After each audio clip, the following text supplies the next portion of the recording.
자, 오늘 우리에게 주신 말씀입니다. 열왕기상서 17장 1절에서 7절입니다. 우리 다 같이 일어나셔서 하나님 말씀을 경청하시겠습니다.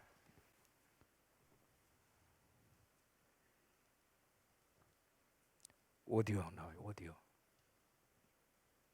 아합에게 말하되 내가 섬기는 이스라엘의 하나님 여호와께서 살아 계심을 두고 맹세하노니 내 말이 없으면 수년 동안 비도 이슬도 있지 아니하리라 하니라. 여호와의 말씀이 엘리야에게 임하여 이르시되 너는 여기서 떠나 동쪽으로 가서 요단 앞 그리 시냇가에 숨고 그 시냇물을 마시라. 내가 까마귀들에게 명령하여 거기서 너를 먹이게 하리라. 그가 여호와의 말씀과 같이 하여 곧 가서 요단 앞 그리 시냇가에 머물매 까마귀들이 아침에도 떡과 고기를 저녁에도 떡과 고기를 가져왔고 그가 시냇물을 마셨으나 땅에 비가 내리지 아니하므로 얼마 후에 그 시내가 마르니라. 아멘. 아멘. 반도체 분야에서 우리나라는 세계 제1위 국가입니다.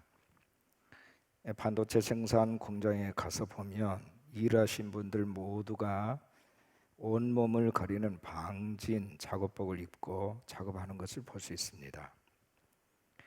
입김이라든지 먼지 한 톨이라도 떨어지면 안 되기 때문입니다. 반도체를 오염시키는 가장 큰 이물질이 뭘까요? 의외로 사람 몸에서 떨어진 각질이라고 합니다. 눈에 거의 띄지 않는 각질이 주 요인이라니 참 놀랍습니다.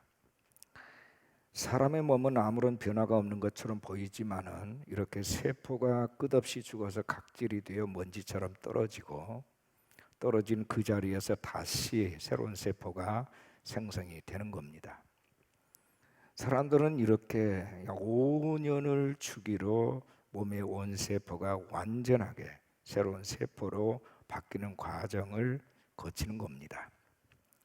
아무런 변화가 없는 몸 같지만 세포들은 계속해서 죽음과 싸우면서 변화를 하고 생명을 보존해 가고 있습니다.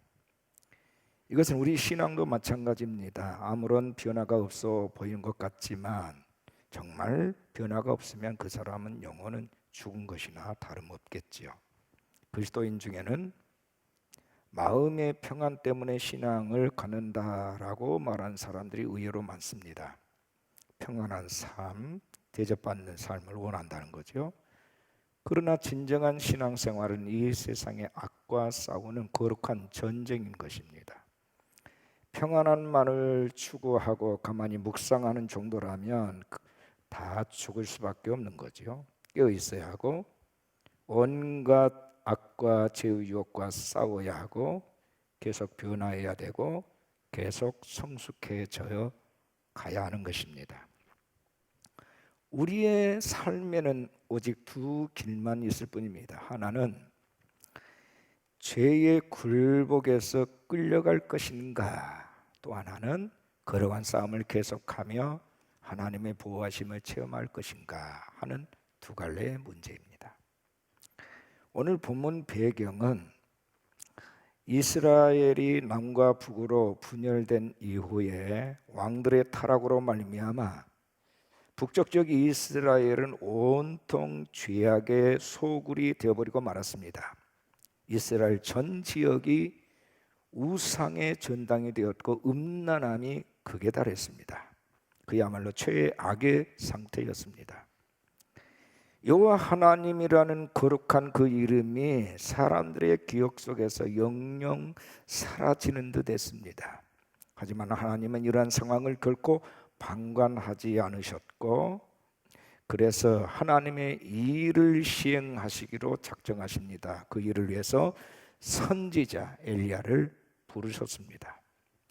오늘 본문은 하나님의 부르심을 받은 엘리야의 첫 번째 사역에 대해서 말씀하고 있습니다. 엘리야는 이른바 가뭄을 선포하는 이 가뭄 예언적 선포를 통해서 너무나도 이스라엘에게 큰 충격을 줬습니다.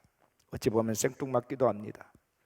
당시 북이스라엘은 아합 왕이 통치하고 있었고 그는 철저하게 우상을 숭배하는 악한 왕이었습니다. 그는 이방인 이세벨을 아내로 맞았고 이세벨이 가지고 들어온 바알과 아세라 신을 주 신으로 섬기면서 바알과 아세라 선지 무려 850명을 왕궁에서 살도록 배려를 했습니다.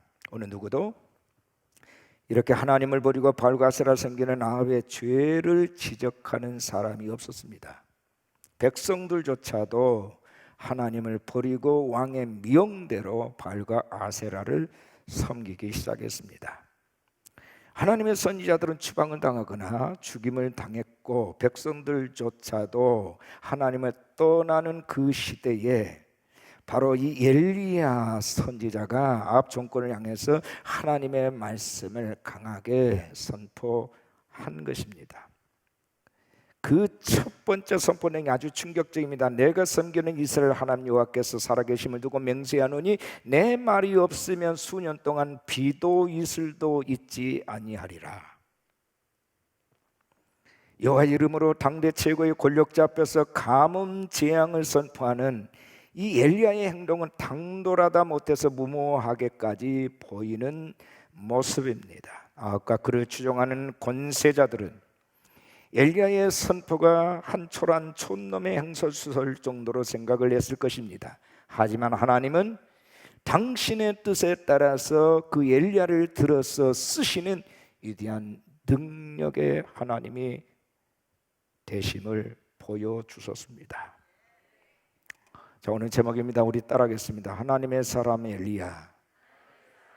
다시 한번요. 하나님의 사람 엘리야.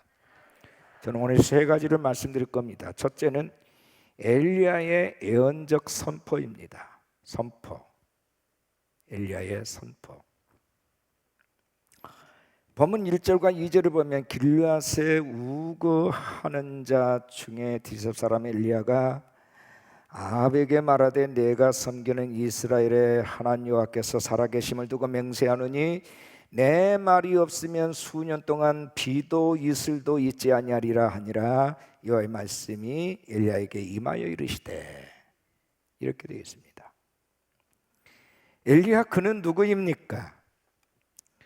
우리가 어떤 위대한 일을 한 사람들의 전기를 읽어보면 일반적으로 그 사람에 대해서 좋은 것, 긍정적인 면을 다 갖다 붙여서 소개하는 것을 보게 되죠. 예컨대 그 사람의 태어날 때 태몽이 좋았다든지 어릴 때부터 남들보다 좀 특출했다든지 하는 등의 좋은 말, 좋은 미사여구를 다 갖다 붙여댑니다. 성경에도 보면 중요한 인물이 등장할 때도 상당 부분이 그 사람이 어떻게 태어났으며 어떻게 자랐는가에 대해서 아주 드라마처럼 소개를 합니다. 사무엘의 경우를 보면 어머니 한나가 자녀가 없어 무시당했던 일로 시작을 해서 하나님께서 온 기도를 하고 그 응답으로 사무엘이 태어난 사실에 대해서, 또 성전에서 어린 시절을 보내던 사무엘이 하나님의 음성을 들은 얘기를 아주 상세하게 소개합니다. 어디 사무엘뿐인가요? 모세라든지 요셉, 다윗, 다니엘, 세례, 요한, 바울, 이렇게 성경에 등장하는 많은 이들이 아주 그 과정에 있어서 아주 특별하게 소개되어 있는 것을 볼 수 있습니다. 그런데 엘리야는 아무런 소개가 없습니다. 출생 배경이라든지 가정 환경이라든지 성장 과정에 대해서도 기록이 없어요. 단 한마디. 길르앗에 우거하는 자 중에 디셉 사람 엘리야, 이렇게 말합니다. 길르앗이라고 하는 시골 마을에, 그것도 완전 시골 디셉 출신이라는 겁니다. 지금도 그 지역이 어딘지 불분명합니다. 마치 하늘에서 뚝 떨어진 사람 같은 느낌이에요. 엘리야는 모세나 다니엘처럼 왕궁에서 교육받은 적도 없고 바울처럼 학문적인 수련을 받은 사람도 아닙니다. 시골 촌부에 불과합니다. 다만 추측할 수 있는 단 한 가지는 부모가 지어준 그 이름 엘리야라는, 여호와는 하나님이시다라는 뜻을 모아서 부모의 믿음이 좋았을 거다 하는 정도입니다. 그런데 하나님께서는 당시 화려한 배경이나 높은 지위에 있는 이런 사람을 쓰신 것이 아니라 어디서 태어났는지 어떻게 자랐는지 무엇을 배웠는지도 모르는 시골 촌뜨기를 예비하셨고 때가 되었을 때 그를 불러 쓰셨다는 것입니다. 야고보서 기자는 이렇게 말합니다. 야고보서 5장 17절에 엘리야는 우리와 성정이 같은 사람이로되 그가 비가 오지 않기를 간절히 기도한 적 3년 6개월 동안 땅에 비가 오지 아니하고 다시 기도하니 하늘이 비를 주고 땅이 열매를 맺었다. 그는 우리와 지극히 성정이 같은 평범하기 그지없는 사람이라는 겁니다. 오늘 말씀에는 그 말 한마디에 의해서 비가 아니었다라고 이렇게 간략하게 소개하고 있지만 야고보서 기자는 아주 구체적으로 그가 3년 반 동안 비가 내려오지 않도록 하나님께 간절히 기도했다. 그리고 그 응답으로 하나님의 예언적인 선포를 하게 된 것입니다. 우리와 똑같은 성정의 사람인데, 보통 사람인데 그가 하나님 앞에 간절히 기도함으로 인하여서 그 말 한마디에 의해서 비가 아니 오고 오게 되는 역사가 일어났다. 그가 말에 어떤 힘을 가지고 있었던 게 아니고 하나님께 기도했고 하나님께서 그 응답으로 그런 예언적 선포를 하게 하셨고 그 결과가 그 시대에 나타났다 하는 거예요. 그가 아방에게 선포합니다. 내 말이 없으면 수년 동안 비도 이슬도 있지 아니하리라. 풍요와 부유의 신이라고 굳게 믿어왔던 발과세라를 숭배하던 아합 왕에게 당돌한 도전입니다. 때를 따라 적절히 내리는 단비는 하나님의 은혜와 축복의 결과물이라는 겁니다. 하지만 왕과 백성 우상에 빠져 있으니 하늘은 더 이상 비를 내리지 않을 거고 생명을 쇠약하게 하며 땅이 메마르게 될 것이다. 경고입니다. 여호와의 말씀이 없는 한 가뭄이 가시지 않으리라는 엘리야의 선포는 바알 숭배에 대한 정면 도전입니다. 바알은 땅에 비를 내리는 생산력을 주도하는 풍요의 신으로 굳게 믿고 있었기 때문에 엘리야는 바알이야말로 생명이 없는 거짓된 신임을 만천하에 선포하게 된 겁니다. 폭로를 했어요. 한 시대의 다수를 상대로 오직 믿음 하나 가지고 있는 단 한 사람 엘리야. 하나님은 그에게 사명만 주신 것이 아니라 감당할 수 있는 능력까지 주셨습니다. 많은 사람들이 하나님의 부르심에 응답합니다. 그때마다 거절하는 이유들이 있어요. 나도 그랬습니다. 나 같은 게 무엇을 할 수 있겠습니까? 내가 감히 하나님의 종이 될 수 있겠나이까? 라고 거절을 하죠. 변명을 하고 핑계대고 할 수 있는 대로 우리는 하나님의 명령을 방어하는 일을 합니다. 그런데 여러분 아십니까?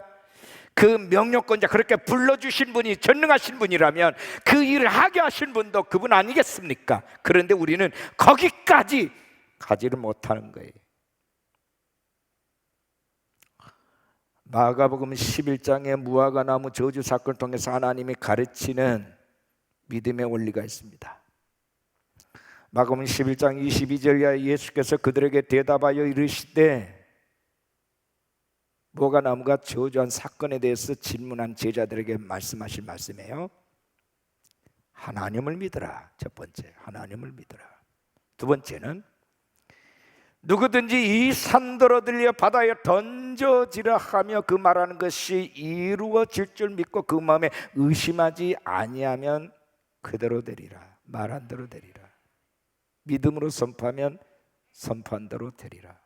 세 번째는 무엇이든지 기도하고 구하는 것은 받은 줄로 믿어라. 그리하면 너희에게 그대로 되리라. 세 가지입니다. 첫째는 하나님 믿으라. 두 번째는 믿음으로 선포하면 선포한 대로 되리라. 세 번째는 무엇이든 기도하면 기도한 대로 되리라. 세 가지예요. 믿음 없이는 볼 수 없는 나라가 하나님의 나라입니다. 믿음은 그분의 지배 아래, 그분의 통치 아래 사는 것입니다.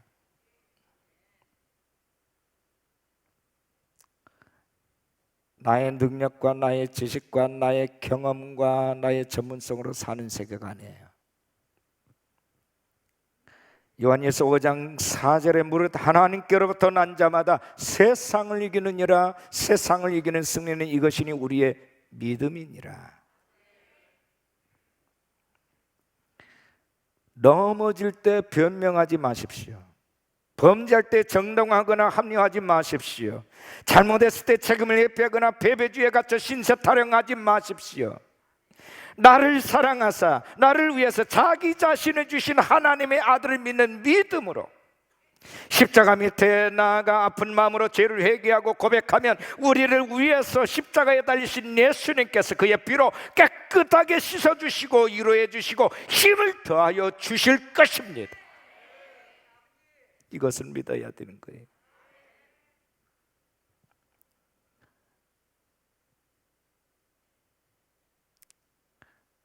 예수 그리스도께서 내 안에서 모든 것을 할 수 있음을 믿으셔야 돼요.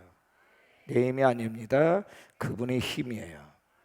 내 능력이 아닙니다. 그분의 능력이에요. 나의 가능성이 아닙니다. 그분의 가능성이에요. 내가 너를 위하여 이것을 할 수 있는 줄 믿느냐? 내 믿음대로 되라. 믿는 자에게는 능히 하지 못함이 없느니라. 주께서 계속해서 당시 예수님의 제자뿐만 아니라 어느 우리 시대에 계속 주문하신 말씀은 오직 하나, 믿음이 있느냐 이거예요. 믿음이 있느냐? 너를 향한 믿음이 아니라 전능하신 하나님을 향한 믿음이 있느냐는 거예요. 상처나지 홀로 계시고 그분만이 유일하시고 그분만이 하실 수 있는 하나님의 나라와 그 통치를 믿느냐는 거예요. 죽은 자를 살리고 병든 자를 고치고 귀신 들린 자를 자유케 하시는 그분을 믿느냐는 거예요.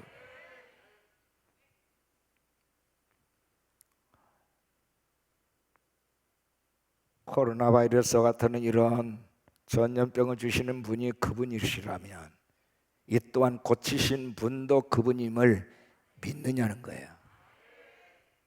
이건 의학적인 문제가 아니에요. 믿음의 문제입니다. 기술의 문제가 아니에요.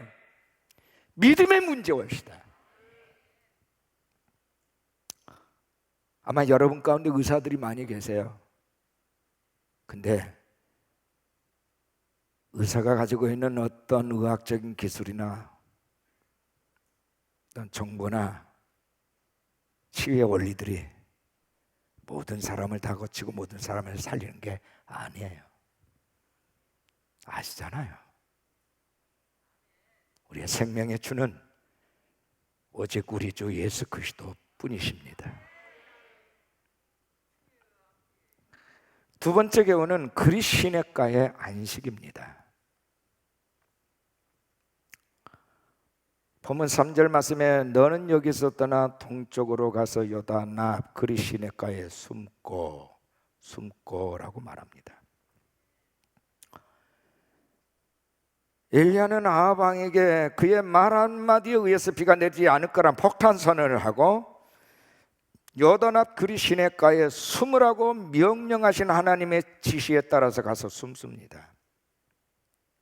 하나님의 때와 장소가 아주 명확하게 기록이 되어 있어요.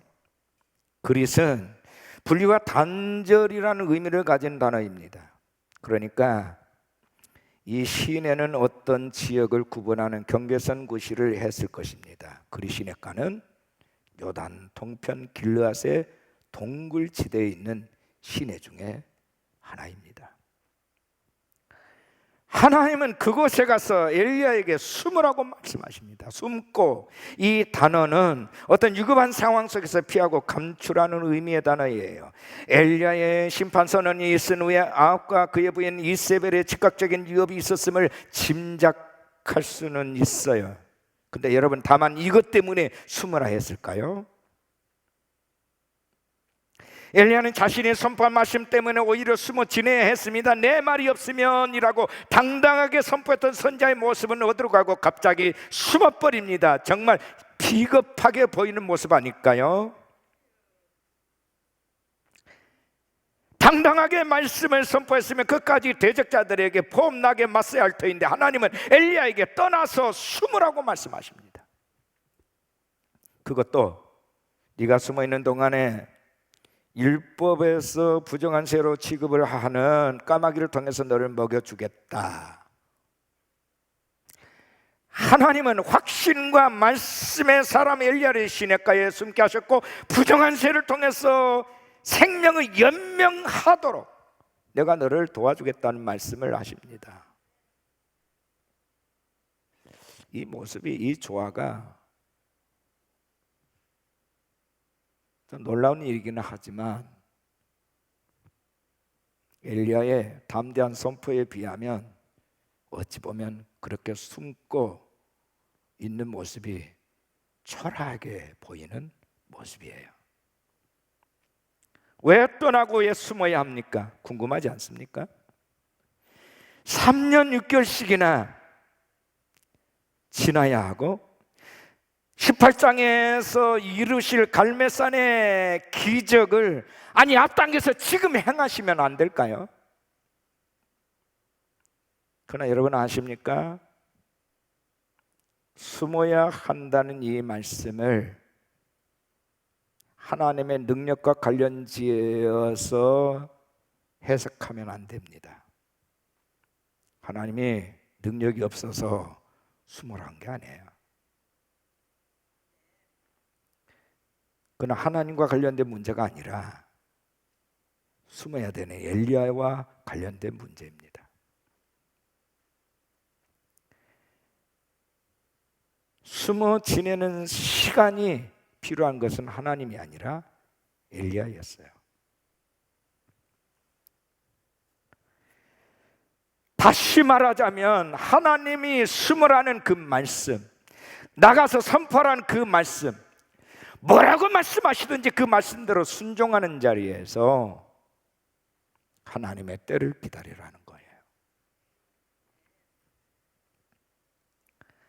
왕 앞에서 당당하게 선포하는 일이나 비겁하게 숨는 일이나 엘리야에게 있어서는 그저 순종에 대한 다른 방식일 뿐이에요. 순종했을 때 하나님께서 말씀하신 대로 까마귀가 먹을 것을 그에게 날려다 줍니다. 단절이라는 의미의 뜻을 가진 그리 시냇가에서 하나님은 엘리야를 세상과 단절시키시고 오직 하나님의 손길로만 먹이시면서 하나님만을 신뢰하는 훈련과 더불어서 하나님의 때를 기다리게 하셨습니다. 아직 그때 카이로스가 이르지 않았다는 겁니다. 여호와를 믿는 사람들과 이방신을 숭배하는 사람들 간의 정면 대결의 시기가 아직 무르익지 않았다 하는 거예요. 아직 때가 되지 않았습니다. 여러분, 그리 시냇가는요 산이 있고 그것에는 나무 한 그루가 없는 돌, 바위, 동굴만 덜렁이 있습니다. 지금도 그리 시냇가에는 당시 엘리야가 숨어있던 엘리야의 동굴이 있습니다. 엘리야가 세미한 음성을 들었다는 바로 그 동굴, 40-50명이 좋게 들어갈 수 있는 꽤 넓은 공간입니다. 엘리야는 그곳에서 무슨 음성을 들었을까요? 아마도 다윗의 고백한 시편 18편 2절에 다윗의 시라고 되어 있는 고백이 있어요. 여호와는 나의 반석이시여 나의 요새시여 나를 건지신 이시여 나의 하나님이시여 내가 그 안에 피할 나의 바위시여 나의 방패시여 나의 구원의 뿌리시여 나의 산성이시로다. 기기묘묘한 바위와 동굴은 하나님이 곧 견고한 바위시고 피할 바위시다. 누구든지 그에게 숨으면 언제나 그들의 피난처가 된다는 것을 아마도 들었을 것입니다. 그 동굴에는 고요한 책문만이 있을 뿐입니다. 그것에 들어가면 대개 사람들이 정적을 느낀다고 말을 합니다. 동시에 그가 내가 너무 말이 많았구나, 내가 너무 말이 많았구나 하는 것을 깨닫게 되는 그런 공간입니다. 침묵이라고 하는 것은요, 굉장히 우리에게 필요한 하나님의 음성을 들을 수 있는 축복의 통로입니다. 경청기도라는 책을 쓴 젠 존슨 목사님이 이런 말을 했습니다. 기도는 말하는 것이 아니라 듣는 것이며 구하는 것이 아니라 얻는 것이다.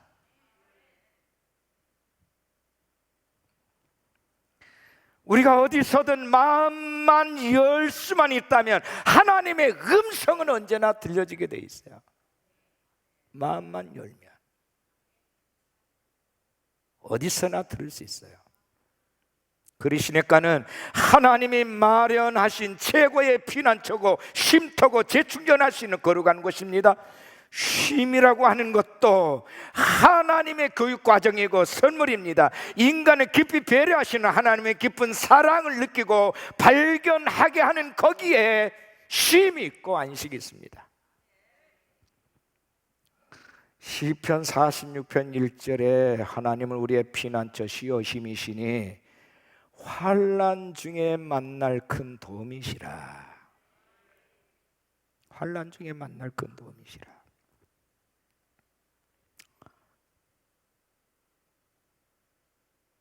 하나님은 엘리야를 그리시네가로 보내서 단순히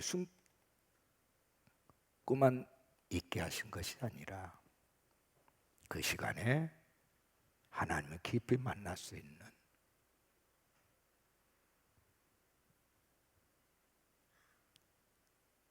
은혜의 시간을 지내게 하셨어요.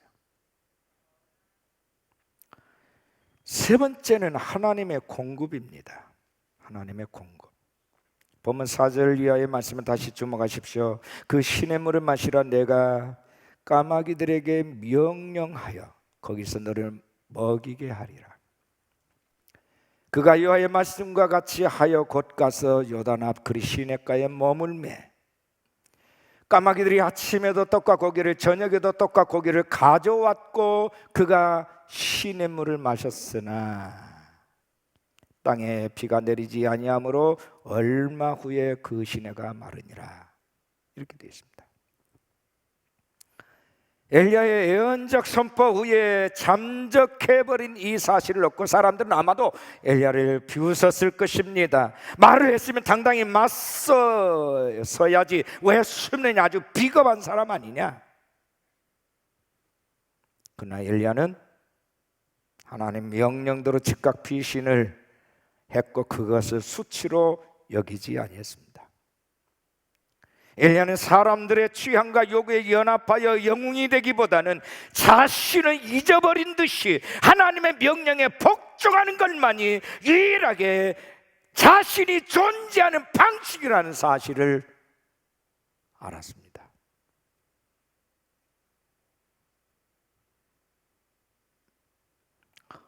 대중의 인기를 몰고 다니는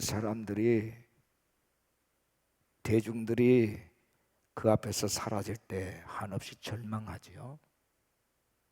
유명인들이 그래서 공황장애라든지 우울증에 겪다가 자살한 경우들이 허다하지 않습니까?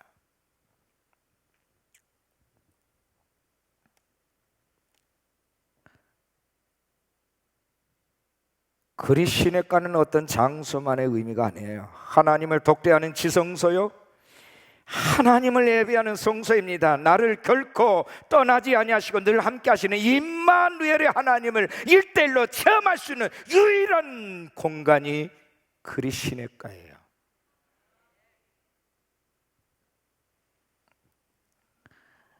심리학자 나폴레옹 힐이라는 사람은 현대에는 7가지 불안이 있다 이렇게 말을 했습니다. 첫째는 가난에 대한 불안이 있습니다.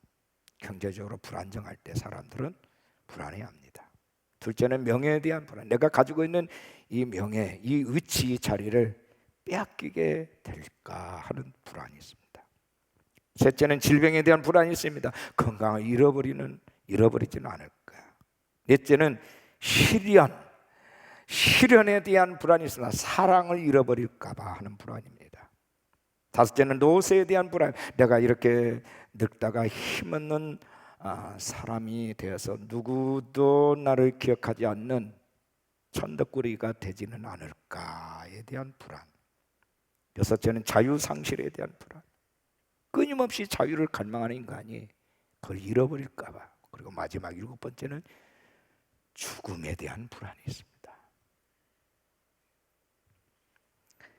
경제라든지 명예, 건강, 사랑, 노세, 자유, 죽음 모두 다 우리가 지키고 싶어하는 소중한 것들이에요. 무언가 잃으면 힘들고 불안해집니다. 그러나 그 누구도 7가지를 언제까지 다 간직하고 소유할 수는 없는 일입니다. 모든 것을 다 가지고 계시고 지키시는 하나님께 맡기면 되는 거예요. 모든 것을 공급하시는 하나님을 신뢰하면 되는 겁니다. 하나님을 신뢰하는 사람은 불안해야 될 이유가 없어요. 언제나 평안할 뿐이에요.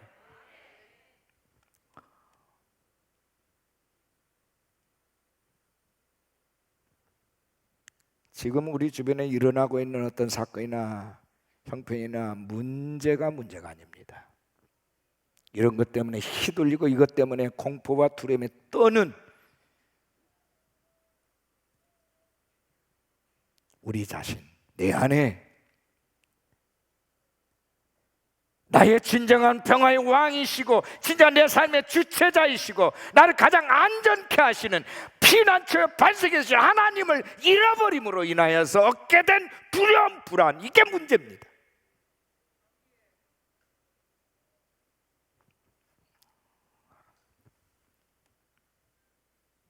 고린도전서 10장 13절에 사람이 감당할 시험 밖에는 너희가 당한 것이 없나니 오직 하나님은 미쁘사 신실하사 너희가 감당하지 못할 시험 당함을 허락하지 아니하시고 시험 당할 즈음에 또한 피할 길을 내사 너희로 능히 감당하게 하시느니라.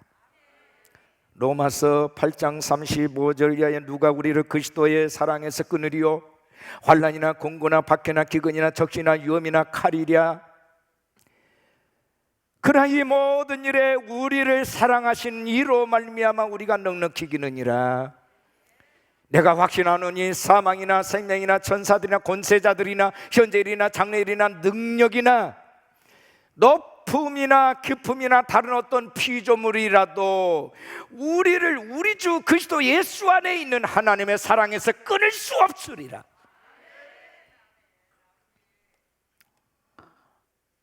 정확한 때에 한치의 오차도 없이 하나님께서 다 이루실 것입니다. 서두르지도 말 것이고 지체하지도 말 것이에요.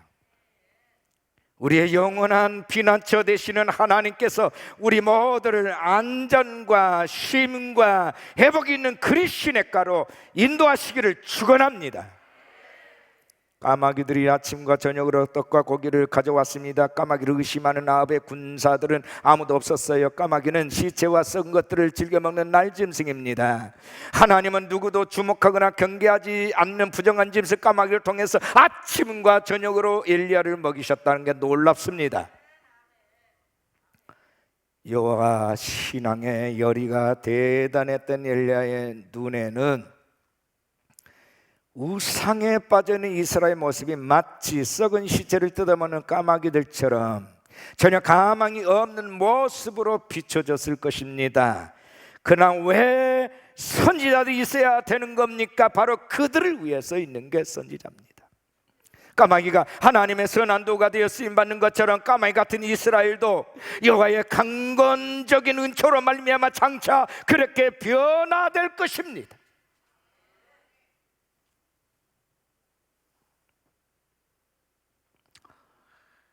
하나님은 까마귀를 통해서 이스라엘의 미래의 비전을 보게 하셨습니다.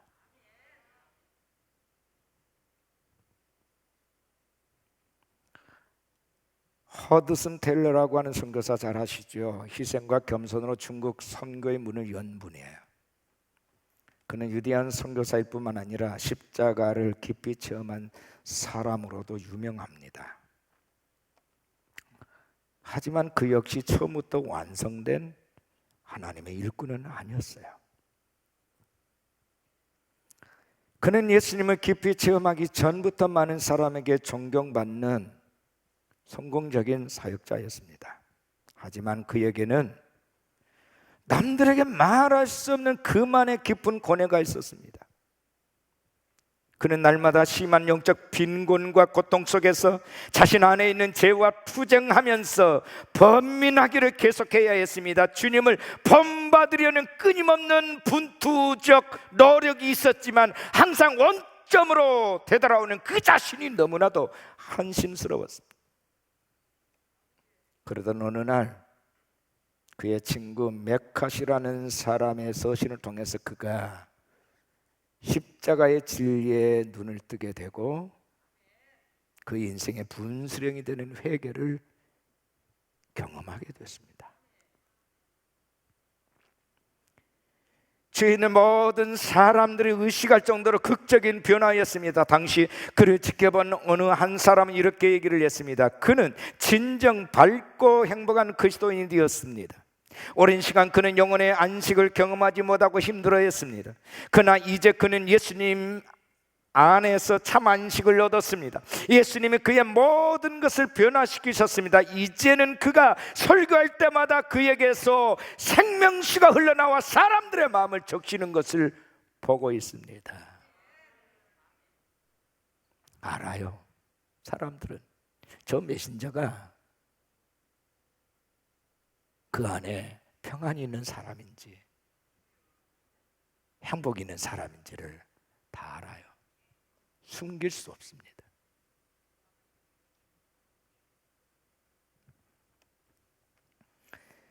구원과 참 생명의 근원은 오직 하나님께만 있습니다. 어떤 위대한 사람도 예수 그리스도의 은혜를 입지 않으면 의롭게 설 수 없어요.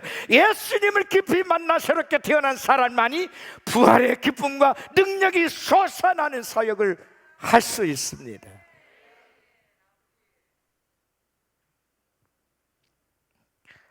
하나님께서 엘리야에게 떡과 고기를 아침과 저녁으로 공급해 주셨듯이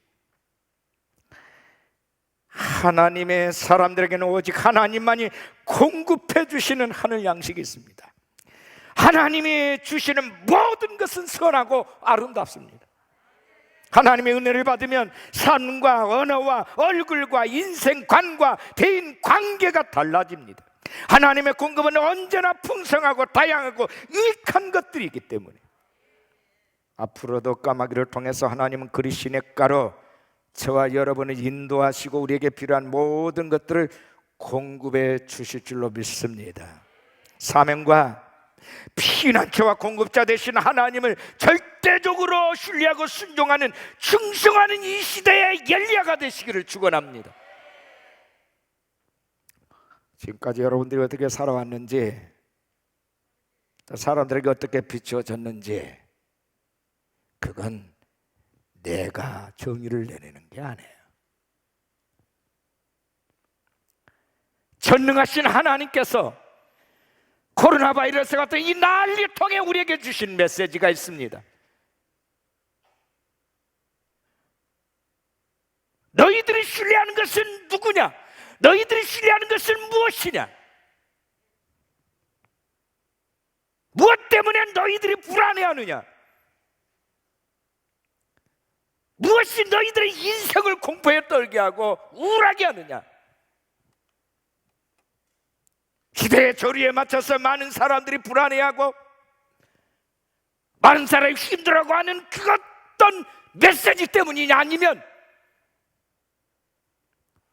전능하신 하나님을 믿지 못하는 불신으로 인해서 두려운 것이냐?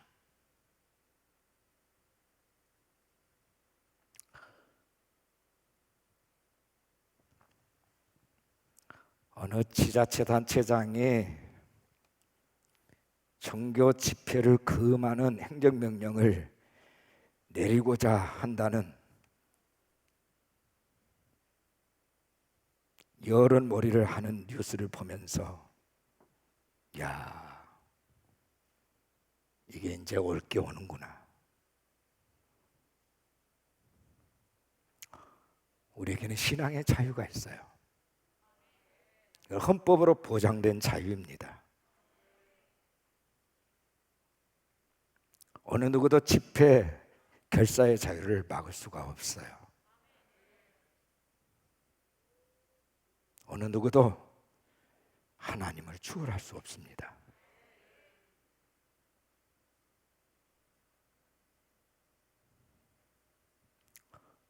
하나님은 지금 우리를 흔드시면서 우리의 믿음을 보고 계세요.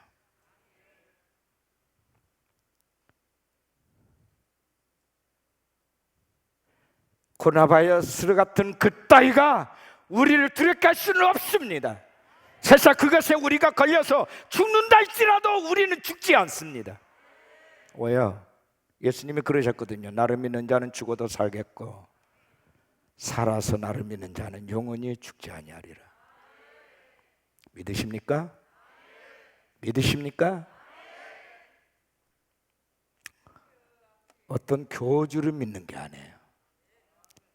살아계신 우리 주 예수 그리스도를 믿는 겁니다. 오늘 또 생명과